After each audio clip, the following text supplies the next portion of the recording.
నెల్లూరు నగరం జీపీఆర్ గ్రాండ్లో tailoring workers welfare association ఆధ్వర్యంలో టైలర్స్ డేను ఎంతో ఘనంగా నిర్వహించారు. ఇందులో పెద్ద ఎత్తున అసోసియేషన్ సభ్యులు పాల్గొన్నారు.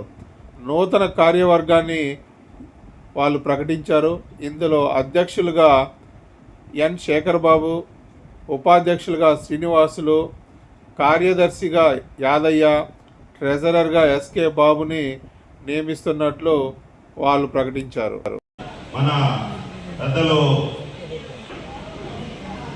వారు అంకిత భావంతో చాలా కాలం ఎందుకంటే టైలర్స్ అభివృద్ధి కోసమే ఆయన ఈరోజు పదవీ విరమణ చేసిన దానికి ఆయన కళ్ళలో కూడా నీళ్లు తిరిగినాయి. నేను కూడా గమనిస్తున్నాను.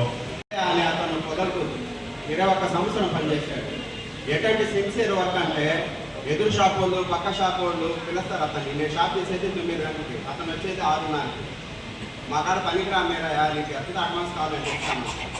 వాళ్ళు పిలుస్తారండి, వాళ్ళ షాపు మొహం అయితే కూడా చూడడు. అలాంటి అతను 21 సంవత్సరం నా కాడ పనిచేసి నిజాయితీకి పనిచేశాడు. ఆయన చనిపోయాడు. వాళ్ళ ఫ్యామిలీకి పిలిచాను. చిన్న కొద్దిపాటి నా స్తోమత తగ్గ ఆర్థిక సాయం చేద్దామనుకున్నాను. వాళ్ళు పిలిచారు, మా రాండమ్మ. తర్వాత వచ్చి మనం వర్కర్స్ వెల్ఫేర్ అసోసియేషన్కి ఏదో మంచి చేద్దామని నిర్ణయంతో, కఠిన నిర్ణయంతో వచ్చాను. నేను చేయగలిగితే పని చేస్తాను, లేకపోతే రాజీనామా చేస్తాను. అంతేగాని అడ్డుపడిన వాళ్ళకి సమాధానం చెప్పను. నేను ఏదైనా పని తెలుసుకున్నానంటే ఇంకొక వస్తారని ఎదురు చూడను. నేను వెళ్ళిపోతా ఉంటాను. నన్ను కలుపుకోనుకో, నన్ను తీసుకొనుకో అని చెప్పినా కూడా ఏంటంటే ఆ టైం వేస్ట్ అయిపోతుంది. ఒకసారి సార్ వాళ్ళని పిలవాలంటే ఒకసారి సమయం కుదిరినప్పుడు కుదరదు. వాళ్ళు క్షమించాలి పెద్దలు. వాళ్ళు చేస్తేనే నేను ప్రెసిడెంట్ అయినాను.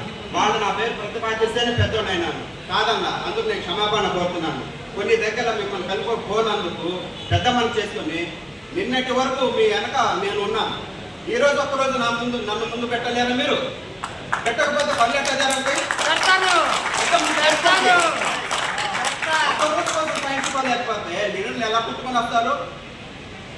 కానీ నేను చేయాల్సిన పని చేస్తాను.